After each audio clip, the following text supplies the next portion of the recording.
If you just clicked play on this episode, that tells me that you love your autistic child fiercely. You're tired as hell. You want to help change things, but you have zero time, very little energy, and most days you're just trying to make it without crying all the way through. Because same. Today's episode is for us.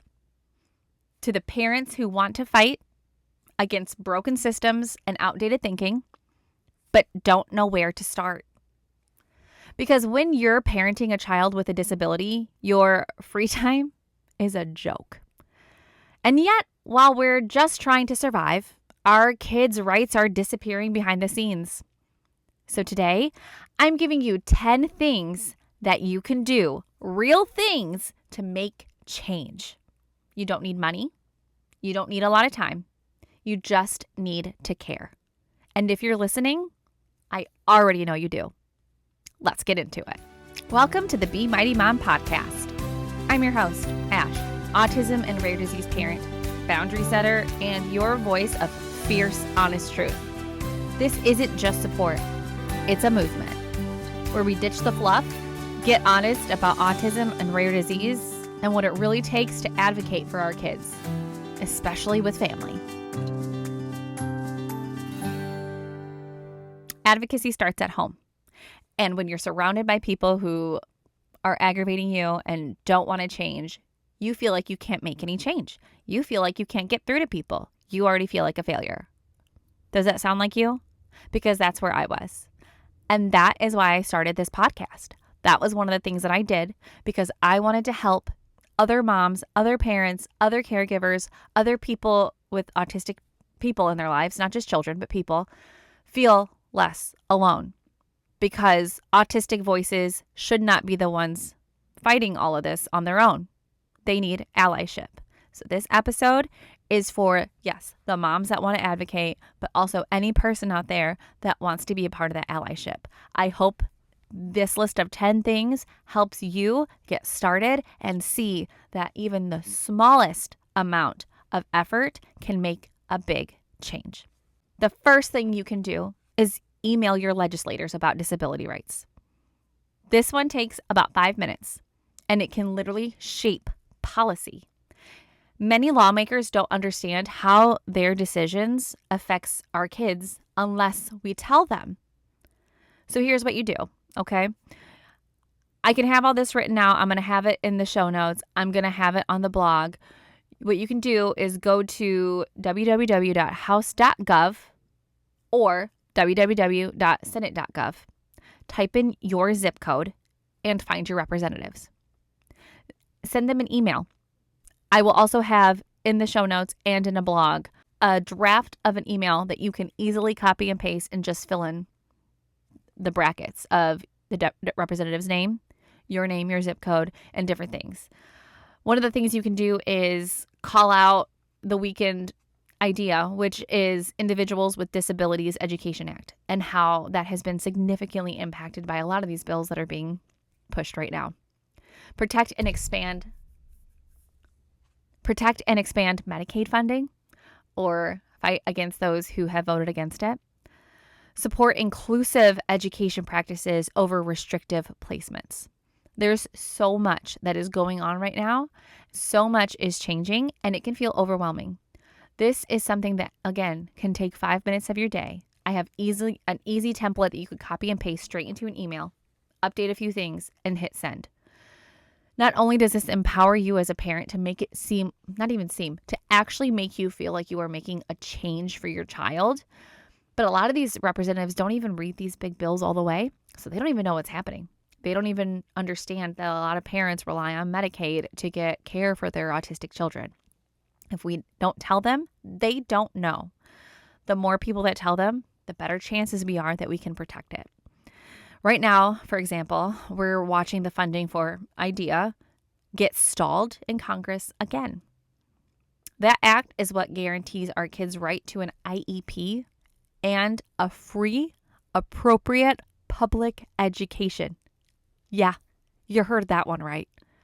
One email is small, but imagine if every mom listening sent one today. That's how change starts. And you don't even need to be the parent of an autistic child. Ask your neighbors, ask your friends, ask your family members. The more people that fill an inbox, the better chances that change can happen. This episode is brought to you by Fidget Tee, the original sensory-friendly shirt with built-in fidgets that actually look cool. Perfect for kids who need to stim discreetly or just want something fun and functional to wear. My son absolutely loves his, and yours might too. Get 20% off your purchase with the code MAXIMUS at fidgettee.com. That's capital MAXIMUS for 20% off, because sensory support should be easy. Another really important thing we can do, number 2 on the list, is amplify actually autistic voices.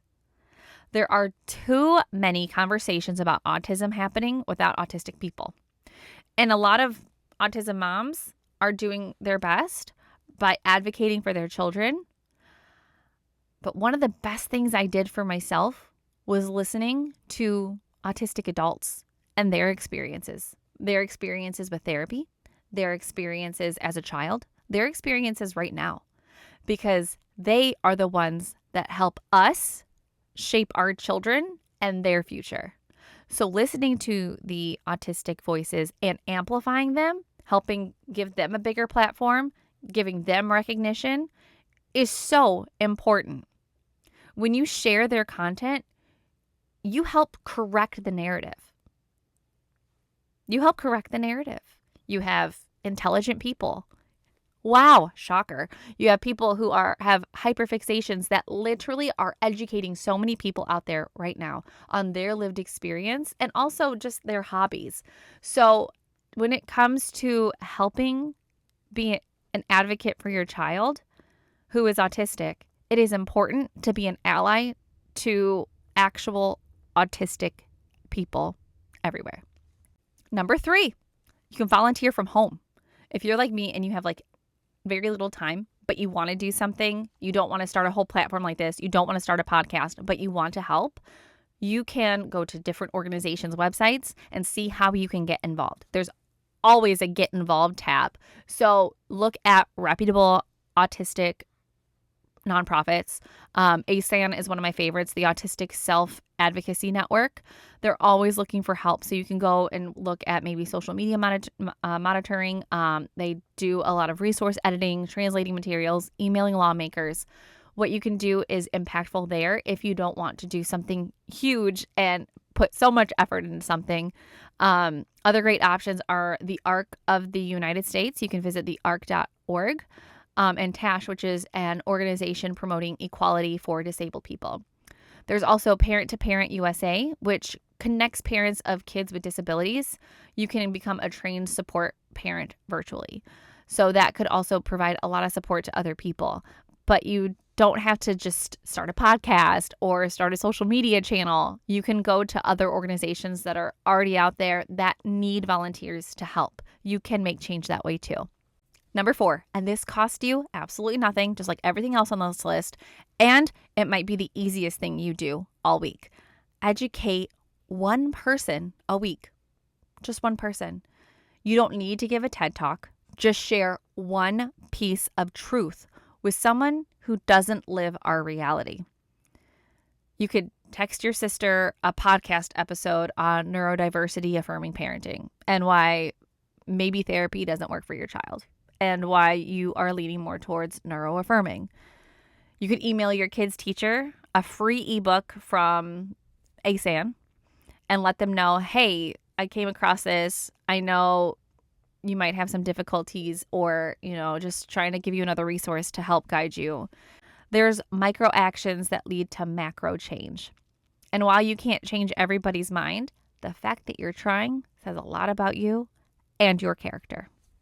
There's a lot of things I didn't know when I found out that my son was autistic, or even suspected that he was autistic. I was saying language that I thought was totally fine, and I didn't understand that I shouldn't say it. This is where number 5 comes in. Gently challenge harmful language. Language matters. It shapes perception. Instead of high functioning or low functioning, say support needs vary. Instead of disorder, say neurotype, or condition. Here's a gentle script you can use. Hey, just a heads up, terms like low functioning can actually be pretty harmful. A lot of autistic people prefer language like high support needs instead. That one sentence could shift how someone talks about autism forever. Because if they don't know, they don't know. If you're sitting there and you're thinking, ooh, that needs to be corrected, you are the person that can do that. Be empowered in that. Be empowered that you can make such a huge change with one simple, gentle sentence. Another easy one you can do is support disability affirming businesses. You can put your dollars towards businesses run by autistic creators and disability advocates, or just share their content. That is so easy to do.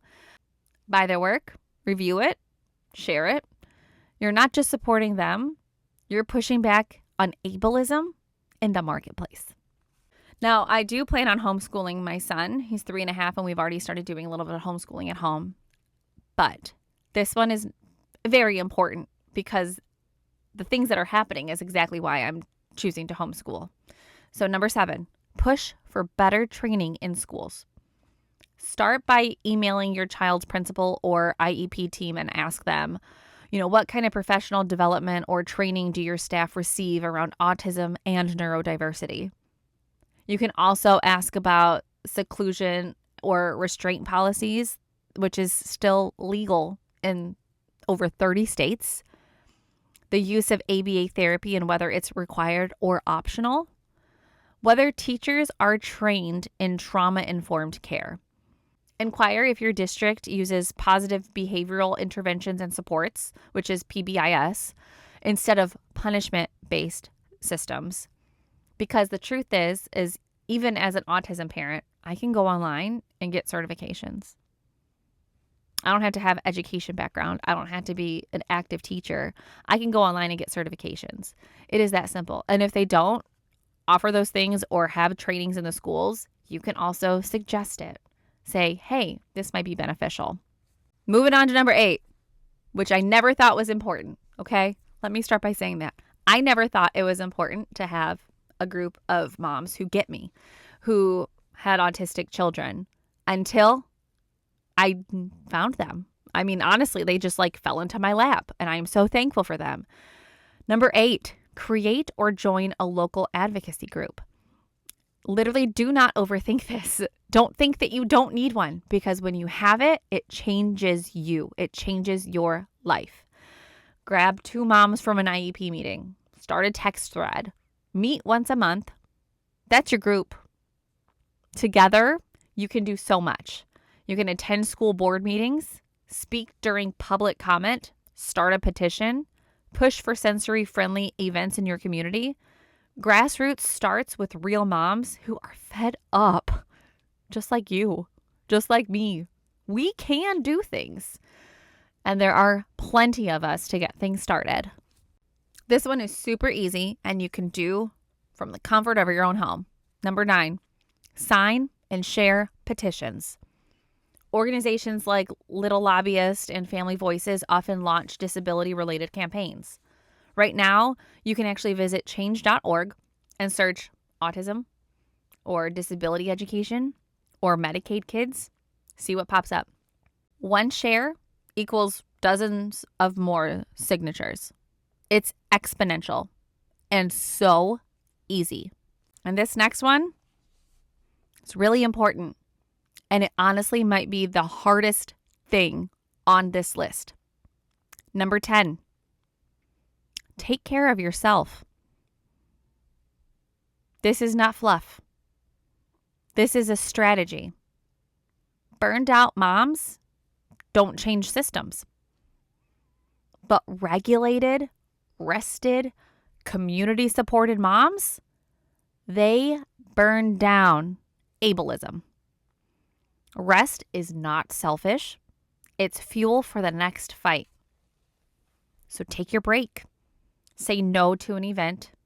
Cry in your car or in the shower or in your closet and get back up tomorrow. Take care of yourself. You matter. So that's your list. 10 real ways to make change. Start small. Start tired. It doesn't matter. Just start. You don't need to be a public speaker or policy wonk. You just need to be a mom who gives a damn. And I know you are because you're here. So send that email. Repost that advocate. Ask that school question. And most importantly, don't do it alone. We're building something together. A better world, one mighty mom at a time. All the links and templates I mentioned are in the show notes. You can also head to bemightymom.com/mama for the fully written notes and the emails. If this episode gave you even one idea or you feel a little more powerful, I hope you share it with another mom who might need this too.